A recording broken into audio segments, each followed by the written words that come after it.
Back at Kansas Speedway, if you were expecting drama, we said earlier that yellow might be a popular color. We were not wrong. Jimmie Johnson, coming into the day second in points, spun all on his own. Yeah, all by himself, just lost it, no side force, backs that baby in the wall. But they've done some amazing repairs in this car. It's running pretty good right now. He still might be in this thing. He's not the only driver in the chase having issues today. How about Tony Stewart? Another one. Tony had made his way back up through the field, comes off the corner. Once again, no flat tire, no nothing. Just goes around on his own, loses it. And then the reason we're under caution now, our 11th caution of the day, Greg Biffle, just a ton of a hit. Yeah, really fast car, but just gets out from overcorrects it, runs out of room, gets in the wall really hard. Not exactly what we're used to seeing lately.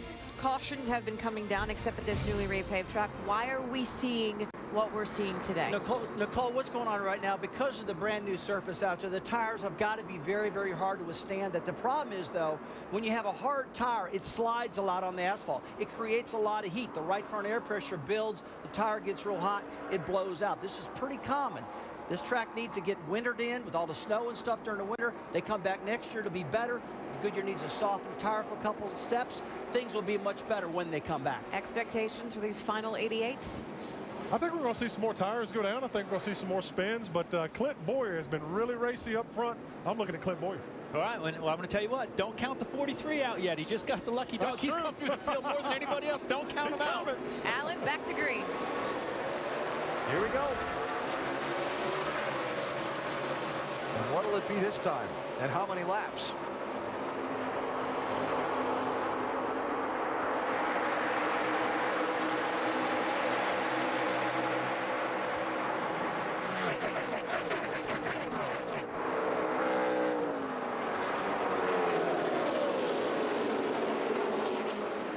The slow car of Greg Biffle just in front of the race leaders as they come by at full speed.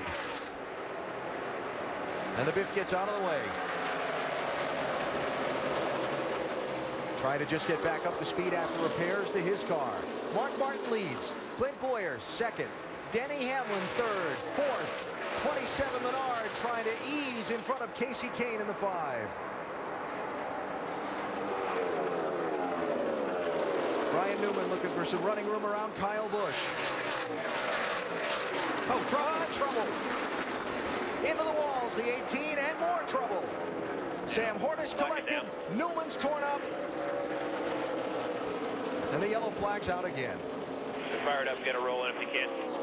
Points leader Keselowski just barely missed this, too. That happened right in front of Brad. This was a race for 7th place that something funny was going on about halfway down the back straightaway with it. And continued right on around through 3 and 4. Ends up with a few torn up race cars.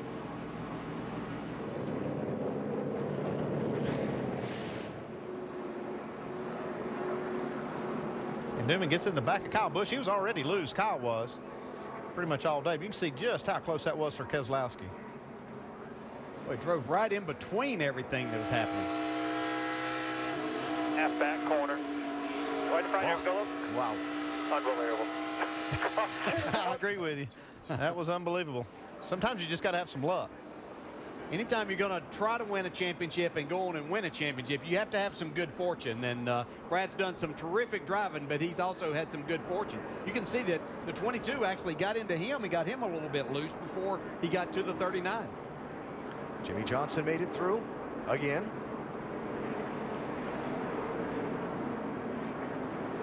And an extreme toll being taken by the new Kansas Speedway. Rusty described it very well a minute ago. This racetrack is going to be terrific when the surface ages even just through a winter. Yeah, it'll take some time. It is. The tire is hard, just like he said. This racetrack is losing some grip because of all the action throughout this entire week.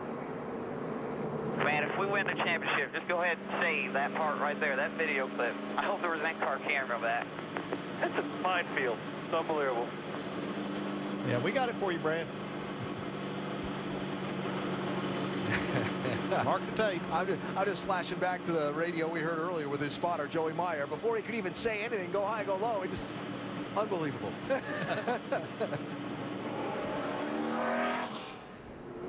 Well, 83 to go. Not many takers on the pit lane. And caution out for the 12th time in this race.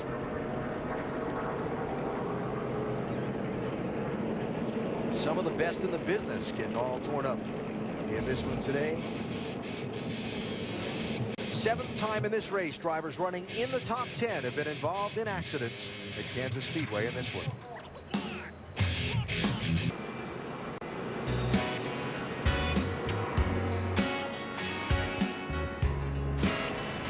NASCAR Sprint Cup Series at Kansas is presented by Ram Trucks, Guts, Glory, Ram. And in part by AT&T, the nation's largest 4G network. AT&T, rethink possible. It's going to take a lot of guts if you're going to see the glory of winning this one at Kansas Speedway today. A rough and rugged race. We're under the 12th caution and still got 81 laps to go. That's over 100 miles left in this one. It's a huge crowd here to watch this race today, and they've certainly got their money's worth. So before the start of the race today, word went around, and Rick Hendrick joined us to say that Dale Earnhardt Jr. had been cleared to race in Martinsville next Sunday. Now hearing that maybe there's a change to that picture, Doc? Well, Rick walked up to me to amend what he said. And Rick, why don't you explain what's going on with Dale Jr.? Yeah, Jerry, I didn't have all the information before the race started.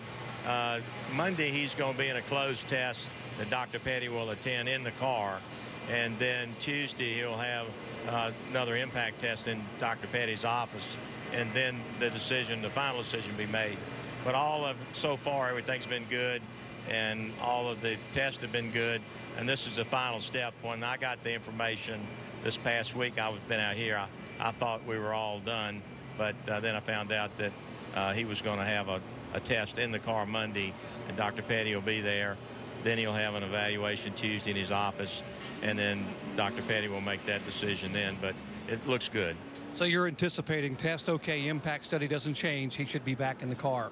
You should know by Wednesday morning back in the car for Martinsville. Yeah, I think we'll know by Tuesday afternoon, but I'm going to leave it up to Jesse Essex and the PR guys to handle it from here. But you know, everything's been so good. We're all so optimistic.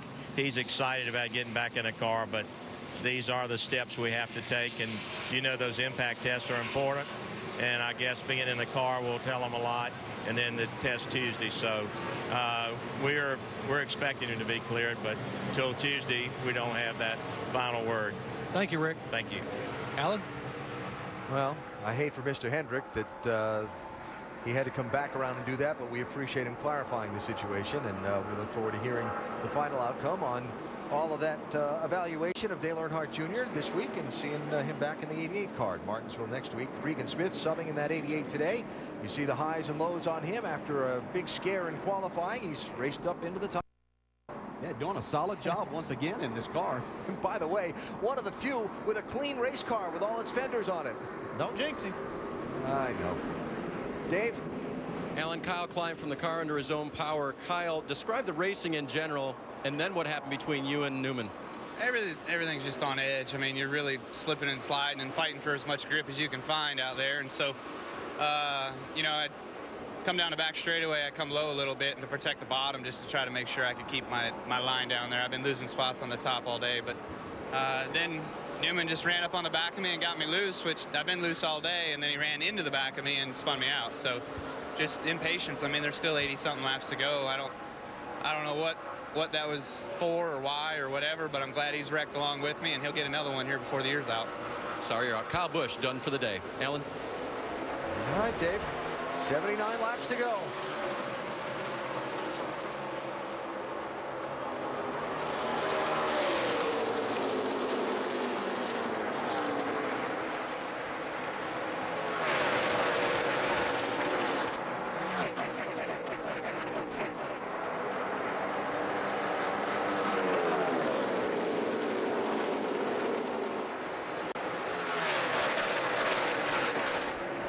That's now 5 restarts that Mark Martin has managed to get away from whoever was lined up to his inside. Now left to race for second, Clint Boyer and Paul Menard, 15 and 27. Well, that inside's been tough to try to make a pass on. We've seen some of the best trying to make this pass and lose it. Boyer's going to slip back to third.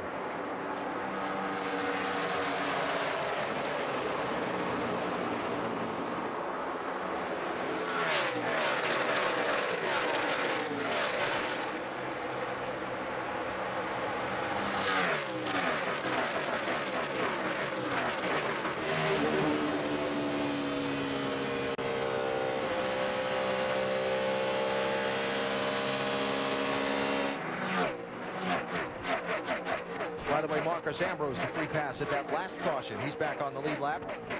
Timmy Hill has gotten a free pass, got 25 cars on the lead lap at this point. There's still a lot of racing left to go.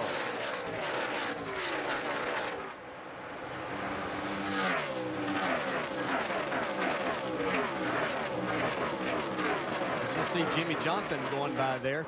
He's trying to make a pass on Kevin Harvick, but pretty amazed at that race car, how fast he's able to go with it, sitting just outside the top 10 right now. Just joining us on the day, we're just shy of 300 miles into the 6th race in the chase for the NASCAR Sprint Cup. Kansas Speedway repaved and with a little more banking added to it before this race. The speeds are record-breaking in qualifying. The competition has been tough today, and we're one shy of a record for most cautions ever in a Sprint Cup race here. Big stories on the day. The guys that have led the most laps, both Eric Almirola and Jimmy Johnson, both having troubles that have set them back. Johnson's coming to pit road under the green flag, then a caution coming out, which put him back in traffic. Then he spun out and hit the wall. Jimmy has continued to dig along, and he's in 12th position right now. Brad Keselowski's running in 8th. Denny Hamlin is running in 5th. And so the championship picture vulnerable with still so much racing left to go, but certainly the performance of the day, Jimmy Johnson's team for keeping this car in the hunt, running 12 after hitting the wall as hard as he did. That's pretty remarkable. Yeah, because when it happened and they saw the car, they told him to take it to the garage area. Then Chad was able to get another look at it, said, let's bring it to pit road and see what we can do with it. Yeah, they initially called him to the garage, and he said, oh, well, let's look at it, see what we can do. And they did an incredible job, really, of fixing the car. I don't think it's up to full speed, but it's running pretty good. Matt Kenseth taking 12th place away, kicking Jimmy back to 13th. Another car there, Matt Kenseth, who's been into the wall also. He's led a lot of laps here. But he, in trying to dodge Eric Almirola when he was spinning just a little bit earlier, tried to make sure he was getting away, but hit the wall coming off the 2, trying to make his way back forward now. Others that have had trouble today, Tony Stewart has spun out. He's still on the lead lap in 17th position.